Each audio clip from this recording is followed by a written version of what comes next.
Hey,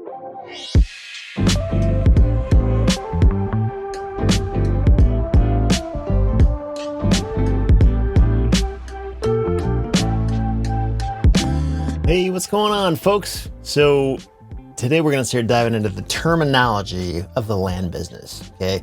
This is something that really got me confused for a long time. Not necessarily when I was starting in the land business, but when I was starting in the banking world. And the two things are related.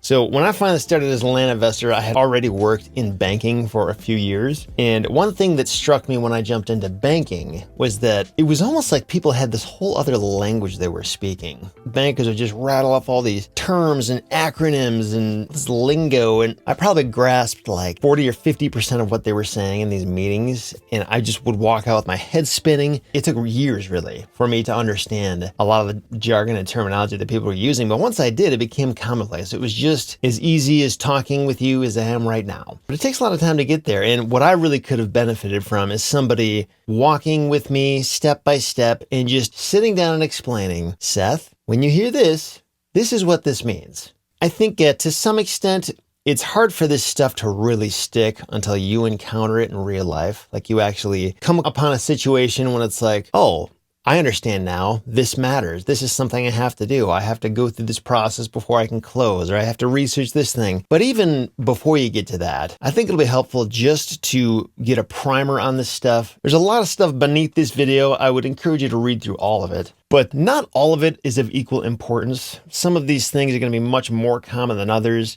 For the purpose of just covering the more common ones, I'm going to go through some of those with you in this video right now. And I'm not going to talk about some of those less common items. Hopefully you'll find it helpful. So let's dive in. Okay, so the first word on our list is acquisition, which basically means to buy a property. So anytime you hear somebody talking about their acquisitions department, or I'm in acquisitions mode, or I'm going to go acquire a property, what they're talking about is buying. Next up is absentee owner. So an absentee owner is somebody who does not live at the property address that you're inquiring about. So, for example, if I own a rental property, I am an absentee owner of that rental property. I don't live at that property. For the most part, every single vacant land property you will ever encounter is considered an absentee owner because they don't live at that property. Now, the flip side of this, the opposite of an absentee owner, is what you call a owner-occupant or an owner-occupied property. So this is where somebody does live at the property address. So for example, this home that I live in my property address, I am considered an owner occupant. If I'm ever trying to download a list of property owners, I would typically want to avoid including the owner occupied properties because people are much less likely to sell the roof over their head at a deep discount. There's just too much of an emotional connection with that. That's why as a general rule, whenever we're looking for properties to buy, we're not looking for owner occupied properties. We're looking for absentee owned properties or absentee owners. The next word on the list, and this is a big one, comparables, or sometimes we refer to these as comps for short. So comparable properties are something that you're going to be looking for whenever you're trying to value or appraise a piece of land or any piece of real estate. And a comparable is basically just a similar property to the one that you are evaluating. So for example, if I own a 5-acre property that's on flat land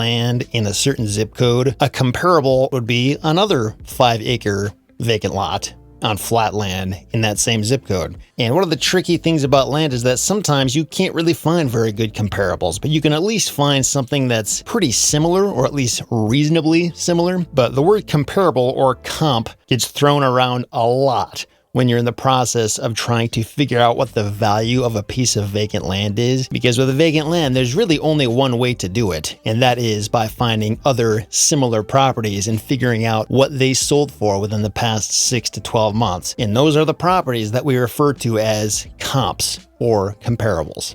Next up is carrying costs, or sometimes referred to as holding costs. So these are just the costs that you have to pay while you are holding a piece of real estate. And with vacant land, the carrying costs or the holding costs are typically very, very low because the only cost you'll have to think about in most cases is just property taxes, because most vacant lots cannot be financed by a conventional bank. Now, if you were financing it from a private lender or something like that and you had to pay interest to them, then that would be part of your your carrying costs as well. Or if you had to pay electric utilities or some other public utility, that would also be considered a holding cost or a carrying cost, or insurance, for example. Next up on the list is capital. So capital is basically money that an individual or an organization uses to run its daily operations and fund its future growth. So if somebody says, I have a lot of capital, or I'm short on capital, or I don't have much working capital, basically what they're saying is money. I don't have a whole lot of cash or money to work with right now. Another one on the list is cash flow. So cash flow is the money that's flowing in and out of your business every single month.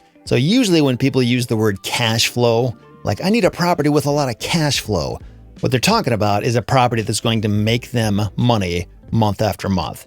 With vacant land, if you're just flipping a vacant lot, there's usually not going to be a whole lot of cash flow. The money is made by buying the property cheap and selling it for a higher price. But if you did buy, say, a piece of farmland or a piece of property that you were going to rent out or lease out on a land lease or something like that, that would be a type of vacant land that generates cash flow because it actually makes you money every single month, even when you're not selling it. Just owning that property and letting somebody else use it gives you cash flow.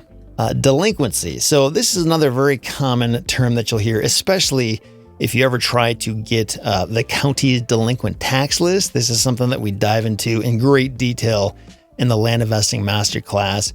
But the word delinquency simply means that a person is behind on their payments. Usually this is used in reference to property taxes when we're talking about vacant land. Because vacant land, you can't really have a loan on it for the most part. So the only thing that you can possibly go delinquent on would be the property taxes. And if those property taxes go too far past due for too long of a time, eventually the county will come in and seize your property and take it from you. So that's what the word delinquency means. And when you can find people who are delinquent on their property taxes, but they still own their land, that can be a pretty awesome source of motivated sellers where you can buy properties at a crazy low price. I've got a whole lesson dedicated to this in the Land Investing Masterclass, but just know that's what delinquency is all about. So next up is direct mail. So direct mail is an important type of marketing that a lot of land investors do, and it involves sending a physical piece of mail to a motivated seller. And there's lots of different ways we can find these motivated sellers. Again, it's not really the focus of this particular course, but direct mail is just a very scalable way to contact a lot of people in a consistent way in an effort to find motivated sellers to purchase vacant land at a deep discount. A couple of the ways to do this are SMS Text Messaging. A very similar concept. Is just a different way of contacting people. Instead of sending a physical piece of mail, you would be sending them a digital message through a text. And then there's also something called a Ringless voicemail, which again is a similar method of finding the people you want to contact. But then when you actually do make contact, you send them a pre-recorded voicemail greeting that doesn't even ring on their phone. It just appears in their voicemail inbox, and then they can listen to that and call you back. So if you ever hear people referring to direct mail, text messaging, or SMS blasts, or ringless voicemail, or anything like that, that's what they're talking about, is those marketing mediums that we use to find and contact motivated sellers. Another common word you'll hear in real estate investing in general is the word disposition or dispositions. And what this is referring to is the effort, action, and process of selling a property or disposing of that property from your inventory.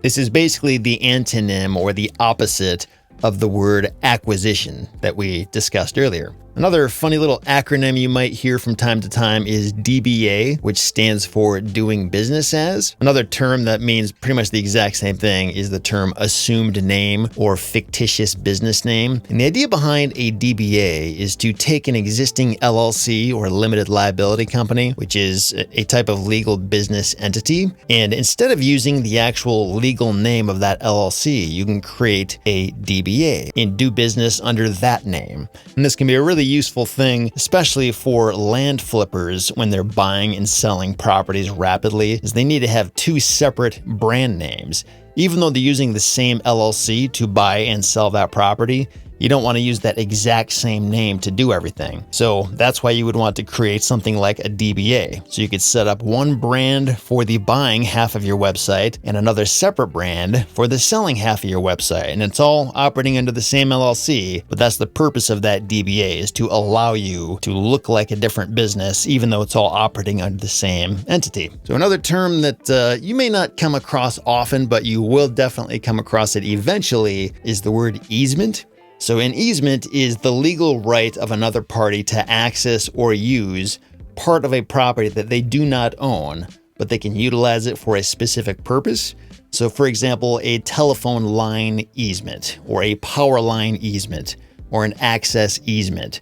So you can own a property that the local power company is allowed to come on and use a portion of for the purpose of putting their power lines there. And they don't have to ask your permission. They can show up whenever they want to do maintenance on those power poles whenever they want. So that's the purpose of that easement. The reason it's important to know about easements is because you wouldn't ever want to build a building in that easement, because if you did, you'd most likely have to move it. Even though the other party that owns that easement doesn't own the property itself, they have the right to use that portion of your land. A lot of times you can buy properties that have these easements on them already. And when you buy that property, you just have to continue giving that easement holder the right to access the property based on the easement that they have. And usually these things are not a problem. They're usually not a surprise, but they are good to know about. And you'll usually find out about these when you're doing your title search, or if you ever have to do a survey, they should show up on the survey as well. And sometimes easements can be useful for you as well. Say if you happen to buy a property that is landlocked, so it doesn't have road access, it's possible that you can get easement access through somebody else's property to access your property. Sometimes it may already be there, in which case you should be able to see that on a survey or in your title search. But if it's not there, you may have to either buy an easement from one of those neighboring property owners, or in some situations you can even force an easement. And that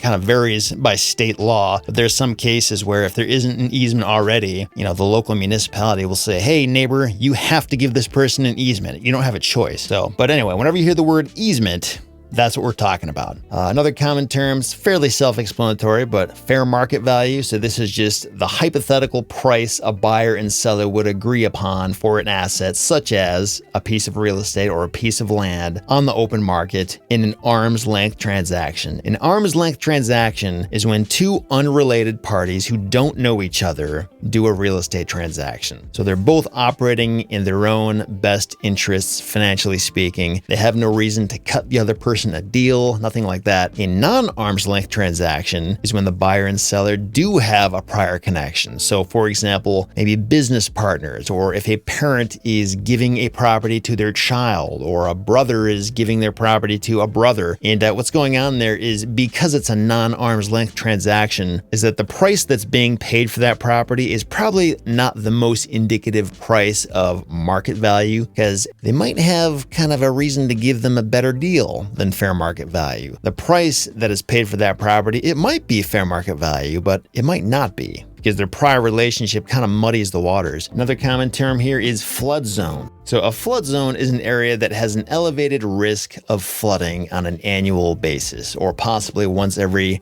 50 or 100 or even 500 years.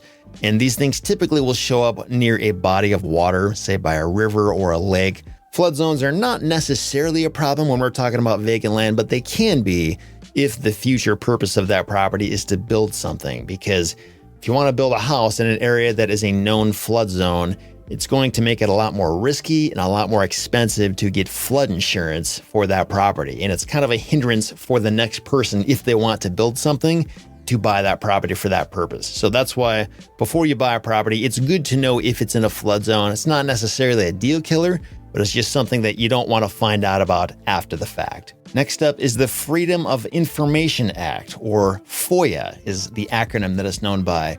And the Freedom of Information Act is something that's kind of unique to the United States in that it allows private citizens like you and me to get property ownership information throughout the country. Apparently not all countries in the world work like this, but it's fairly easy to go and figure out who owns this property and how much did they pay for it, and do they have any mortgages or loans on record. And there are some states where you can't find all this information. They're called non-disclosure states. And I've got a blog post over on REtipster.com that actually lists out all of these non-disclosure states. But for the most part, the Freedom of Information Act just allows us to find a lot of this information. And it gives us the right to access these public or government agency records. Next up is Geographic Information System, otherwise known as a GIS system. So this is very important for land investors because with vacant land, it's very different than a house, where with houses, it's fairly easy to find them and figure out where the boundaries of that parcel of land are that the house sits on, because usually somebody mows their yard or they have landmarks or fences set up, so you can pretty easily see where the property boundaries are.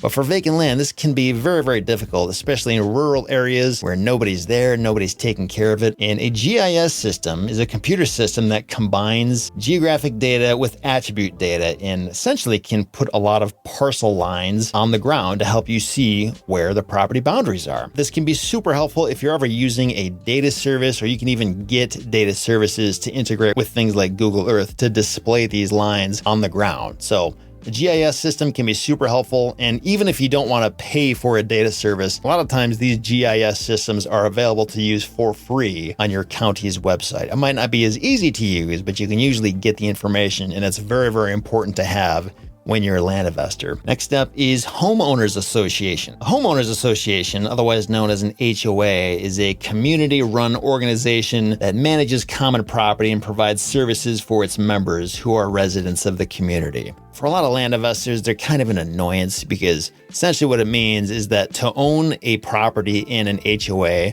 it's going to carry an additional annual cost just to own that property. And sometimes it can be a small cost, sometimes it can be very high.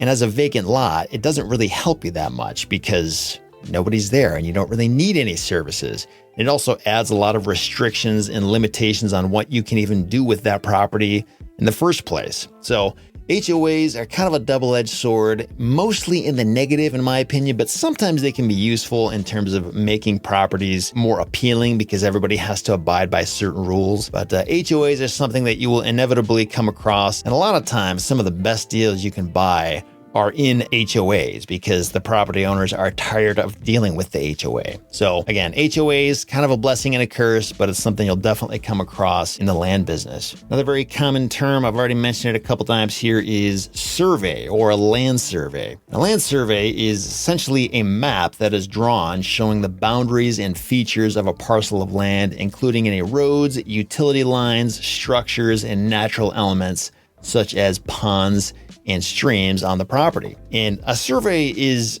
not necessarily a requirement to get, but they can be very helpful. If you're just trying to buy a vacant lot without doing anything to it, usually you can just rely on the county's GIS mapping system. But the problem with those GIS mapping systems is that they're not pinpoint accurate. They can be off by a few feet, they can be outdated, and I think they're usually good enough to make most buying decisions. But if you're ever in a situation when you want absolute perfection, knowing exactly where the boundary lines are, and not just getting a drawing of it, but actually having a surveyor go out and put stakes at all the corners of the property so you can see on site where those boundaries are, that's when a survey would be very useful. And in the past, when I've done this kind of thing and ordered a survey from a surveyor, I've usually done it because there's been some kind of dispute with one of the neighboring property owners where they think they own onto my property, or I don't think I've ever had it where I thought that about theirs, but if there's ever any question about where is the boundary of this property, does it start here or there?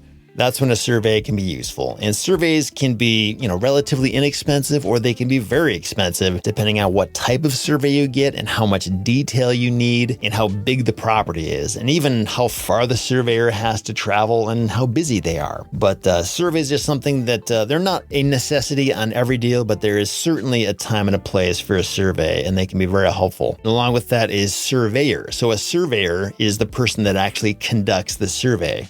And a lot of times surveyors are good for not just surveys, but also if you ever want to subdivide a property, or you're just not sure how things typically work in that area when you want to change things or make alterations. A lot of times surveyors can be a wealth of information and just helping connect you with other parties in the area in terms of getting a project done. If you want to do something a lot more complex, like not just flipping land, but actually subdividing it or altering it in some way. That's where a surveyor would play a much larger role in that process. Another one on the list is limited liability company, or LLC. So an LLC is a corporate structure that shields a business owner's personal assets from liability that comes from any actions they take on behalf of the business entity. So an LLC is pretty important, not an absolute necessity, like you don't need to have one before you can get started, but most people create an LLC or some kind of a corporate entity like an S corporation or something like that, because if they ever get sued based on something that their business did, the person suing them, if they win the lawsuit, can only access the business assets. They can't get all the way through to their personal assets. And there are many, many books written about this, so I'm not going to get too much into it here, but it is possible to pierce the corporate veil if you're not following the correct rules and how you're handling your LLC. So it's not like an absolute guarantee, but if you're handling all your accounting correctly and handling all the cash flow correctly, an LLC, the whole idea behind it is to give you legal protection. And there's other strategies you can use for it as well. You'd have to talk to an attorney or a CPA about that. But just so you know, most people, when they're starting a land business, it's pretty commonplace to have an LLC in place. Another common one you'll come across is the MLS, or multiple listing service. A lot of people, when they start looking for a property to buy, the first place they're going to go is to the MLS. So for example, if you go to Zillow or Redfin or any of these well-known real estate websites that have, millions of property listings nationwide, by and large, the data that they're pulling from to show you is from MLS systems around the country. And in order to post a property for sale on the MLS, you have to be a licensed real estate agent. And if you're not a licensed real estate agent, and I'm not, for example, then you would be limited to places where you can only list for sale by owner. It's not a deal breaker. You can totally make it without being a licensed agent. But if you are a licensed agent, or if you list your property with an agent, it's basically just going to allow them to list your property on the MLS, which will give you access to a pretty big crowd of very relevant buyers. So there's definitely an advantage to having a property listed on the MLS, but not a necessity by any means. Next one is an option. So an option gives a buyer the exclusive right, but not the obligation, to buy a property from a seller at a predetermined price within a particular time frame. And there's a lot more that can be said about this, but an option can be a pretty interesting way to control a property without committing to buying it. So for example, I could sign an option on a property for a certain price, and I can buy it at that price for the next, say, 6 months or 12 months or whatever the option says. And I would also have to pay an option fee for the right to do this. So it's not necessarily free, but that fee, it doesn't have to be a lot, but it has to be something that I pay them that gives that option document legal credibility. And the benefit to doing this is that I can essentially lock up a property for a certain price without having to commit to buy the thing. So this could give me time to find another buyer or to verify the facts or make sure that I can actually do what I want to do with the property before committing all my money and closing on the thing and taking ownership. So a lot of times people use options just to buy themselves time and answer questions before they dive in and close on the deal. Another term you'll hear out there is OPM, or other people's money. As the name implies, this is just the use of third-party financing to purchase real estate, equipment, or other capital expenditures for your business. So in the land business, OPM would usually be some kind of a private money lender or a hard money lender, sometimes a bank or a credit union if you can get one to finance the deal for you. But because vacant land is typically not financeable by a bank or a credit union, just because it's sort of a weird property that they can't really understand in terms of verifying its value. Usually OPM is referring to some kind of a private money lender who has the cash, they want to invest it in your land deal, but they don't want to do any of the actual work. So there you go. That's OPM. Next term on the list is probate. So probate is the legal process that settles the estate of a deceased person. During probate, the court supervises the payment of expenses and debts and the distribution of assets to heirs following the will or state law if the deceased died in the state. And this is something you'll probably come across eventually when you're talking to motivated sellers who own land that want to sell that land at a discounted price, because a lot of times the reason a seller is motivated and willing to sell it for a low price is because the actual original owner died. and they don't own it anymore. And they were the ones that cared about it in the first place. And now the heirs are trying to figure out what to do with it. And sometimes a property will be sort of stuck in limbo because the original owner died, but they didn't set up a very good plan for where that property would go and who would become the next owner. So sometimes properties get stuck in probate, or they need to go through probate before those heirs are allowed to sell the property. So whenever you hear probate, that's what that's referring to. Another term you'll come across is Perc Test. So a Perc Test is a soil evaluation that tests the rate at which water drains through the soil. The results of this test will provide some important information that you'll need to design and install a septic system. And the reason you need a septic system is if you have a property that doesn't have access to a municipal sewer system and you're trying to build a house there. So it's kind of this chain effect where if you want to build a house, then you need to have a septic system. If you want to have a septic system, it has to pass a Perc Test, which is a test that proves that the water can drain through the soil at a fast enough rate. And if it can't pass a Perc Test, then you can't have a septic system, which means you can't have a house. And if you can't have a house, that can sabotage the value of a piece of vacant land. And a Perc Test is usually not a terribly complicated or expensive thing. It takes a little bit of time, but you're essentially digging a hole in the ground and pouring water in it and testing how fast that water drains through the soil. I actually have a huge blog post explaining all this stuff. You can check it out at REtipster.com. Just type in Perc Test and you should find it. Next up is private money. So private money, I've kind of mentioned it earlier. This describes a private individual or entity's loan or equity contribution to a company or an investor. Say if you're trying to buy a property worth $500,000, but you don't have the money to buy the thing, that's when private money could get involved. If you could find some, rich person or lender that's willing to take a risk on that deal with you, that would be private money. There's all kinds of different ways private money deals can be structured. It could be a partnership where you co-own the property, or it could be set up so that, they're just lending the money to you and then making interest on that. Or you can do a 50-50 split or a 60-40 split. It's up to you, but private money is how that's all done. Next up is a real estate agent. And this term is kind of used interchangeably with real estate broker or realtor. And they're not necessarily the same thing, but most people just think of the same thing when they say these terms. So a real estate agent is a licensed professional that represents a buyer and or a seller in a real estate transaction. And the way this works is the seller pays the real estate broker or agent a commission based on the sales price once the deal sells and is closed. For vacant land, that commission is usually anywhere from 6 to 10% of that sales price. And real estate agents are very commonly used to buy and sell houses. Even today, if I was going to sell my own house, I would probably enlist the help of a real estate agent of some kind. It's a little bit different with land though, because land is a very different type of property than a house. If you just call up a random real estate agent and ask them to list your land for sale, they probably will not know the best ways to get that sold because it's just a different type of buyer, different type of property. But if you can find a good land specialized real estate agent who knows the land business and knows the local market, they can be extremely valuable, even in helping you make better buying decisions in the first place. But sometimes you have to search a little bit harder to find those people. But just so you know, whenever you hear real estate agent, that's somebody who just works on your behalf to sell your property for you. They take all the pictures, they put together all the listings, they post it everywhere for you. And then when the thing sells, you have to pay them a commission. And likewise, if you were to buy a property through an agent, the person you're buying it from would have to pay their agent when you buy that. So they would lose part of the sales proceeds in that way. Another term you'll probably need to get familiar with if you are actively trying to find motivated sellers is skip tracing. And skip tracing is a method of searching public and private records and contacting sometimes neighbors, associates, family members to find the current contact information of somebody who you're basically unable to get a hold of. Sometimes this will happen when you try to send mail to somebody and it gets returned to you as undeliverable, or,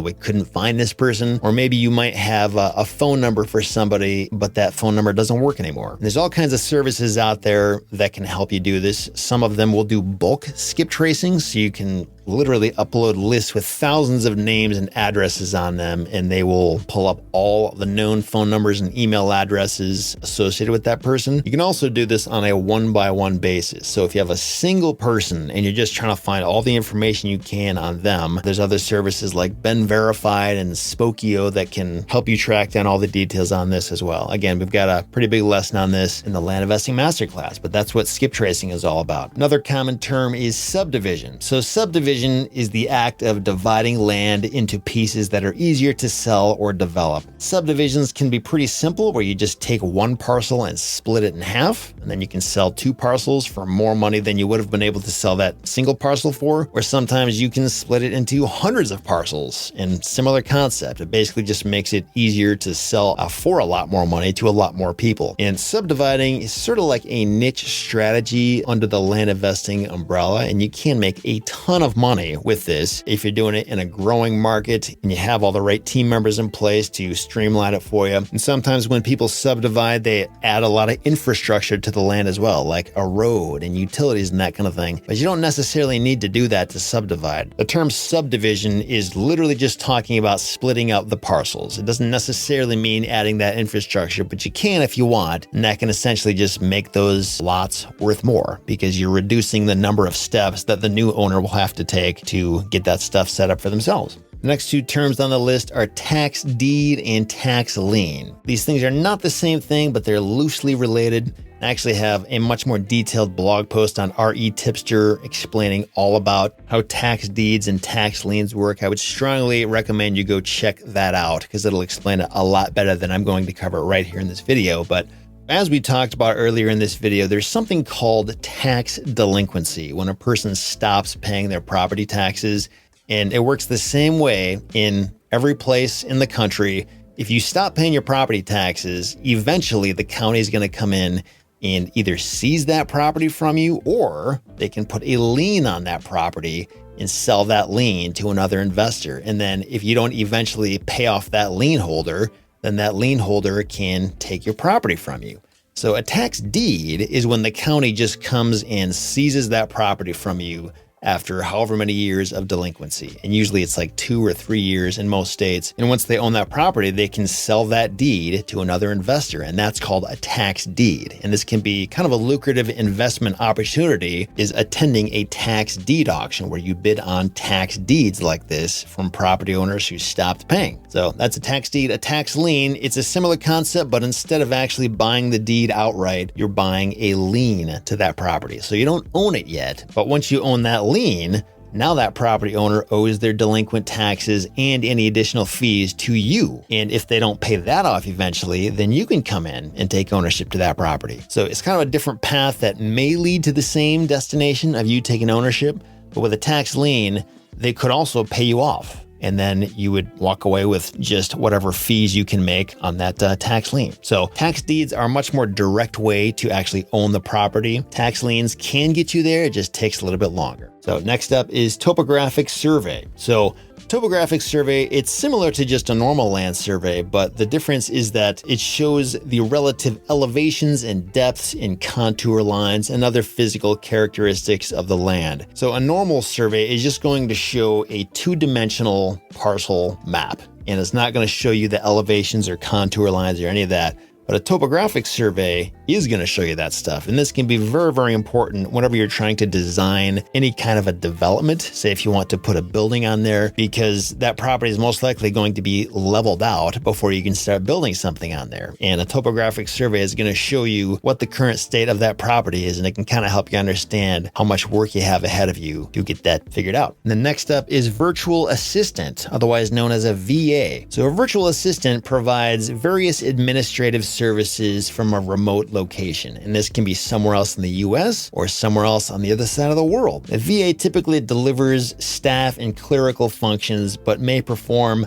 a lot of other tasks as needed. So a lot of real estate investors eventually at some point enlist the help of a virtual assistant, whether it's for checking emails or posting property listings or talking to motivated sellers, doing all of the lower value but still very important tasks that need to be done to buy and sell real estate. because you're only one person and you can only do so much. And until you hire somebody like a VA to help you out with some of these other tasks, it's going to be really hard to grow. You can also hire long-term, full-time virtual assistants. And that's what most people eventually end up doing, because it's not just a one-time job anymore. It's a job that needs to be done again and again and again every single day. So whenever you hear people talking about a VA, that's what you're talking about. Next up is wetlands. So wetlands are areas where water covers the soil or is present either at or near the surface of the soil all the time or for varying periods of time during the year. And the reason it's important to understand wetlands is because wetlands can be a huge hassle and a pain depending on what part of the country you're in. This comes up a lot more frequently on the East Coast than the West Coast of the US. But if you ever find a property with a wetland area on it, you basically can't do anything on that unless you somehow come up with a plan to replace that wetland area somewhere else. And it's usually kind of difficult to do that. So it's really important to know about wetlands, kind of like flood zones, but even worse, because with wetland areas, if you buy a property that ends up being swamp or a bog or something like that, then there's a high likelihood you can't do anything with that property other than maybe like duck hunting or something like that. But wetlands are generally not something that you want to find on a property. And if you do find them on a property, then you're probably not going to want to buy that. Or if you do, just make sure you're paying almost nothing for it, because the uses are going to be very, very limited. There's different wetlands maps out there that can be used to scope this out ahead of time. They're not the most accurate, so you don't want to like trust them implicitly. The only way to know for sure if a property has wetlands on it is to get what's called a wetland delineation. It's kind of similar to like what a Perc Test would be, where a professional actually has to come on site and evaluate it and look at it and determine, is this wetlands or not? And that's how you would know for sure. But usually the first step is to start with those wetlands maps, just to see what you can find out from there. Next up is wholesaling. So real estate wholesaling involves finding deeply discounted properties from motivated sellers, getting them under contract, and either buying them, closing and selling them for a higher price, or assigning that contract to another buyer and collecting an assignment fee along the way.